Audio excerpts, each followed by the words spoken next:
શ્રીમદ્ ભગવદ ગીતા અધ્યાય 2 શ્લોક 20 ન જાયતે મ્રિયતે વા કદાચિન નાય ભૂત્વા ભવિતા વા ન ભૂય અજો નિત્ય શાશ્વતોદ્ય પુરાણો ન હન્યતે હન્યમાને શરીરે।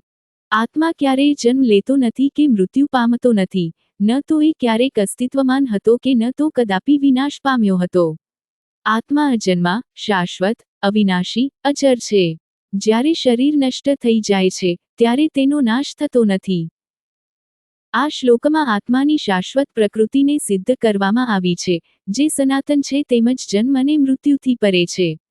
તદનુસાર તે 6 પ્રકારના પરિવર્તનો અસ્તિ, જયતે, વર્ધતે, વિપ્રિણમતે, અપેક્ષ્યતે અને વિનશ્યતિથી રહિત છે।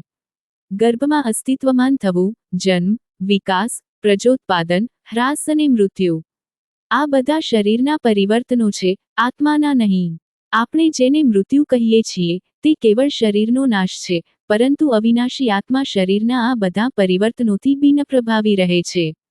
વેદોમાં આ વિષય પર વારંવાર ભાર મૂકવામાં આવ્યો છે। કઠોપનિષદનો આ મંત્ર ભગવદ ગીતાના ઉપરયુક્ત મંત્રને લગભગ સમાન છે।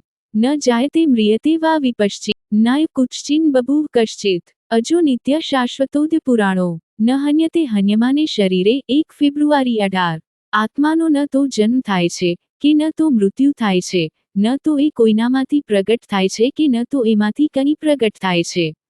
તે અજન્મા, શાશ્વત, અવિનાશી તથા અજર છે। જ્યારે શરીરનો નાશ થાય છે ત્યારે તેનો નાશ થતો નથી। બૃહદારણ્યક ઉપનિષદ જણાવે છે સ વા એષ મહાનજાત્માજરોદમૃતોદ્ભય। આત્મા તેજસ્વી, અજન્મા, મૃત્યુરહિત, વૃદ્ધાવસ્થાથી મુક્ત, અવિનાશી તથા અભય છે।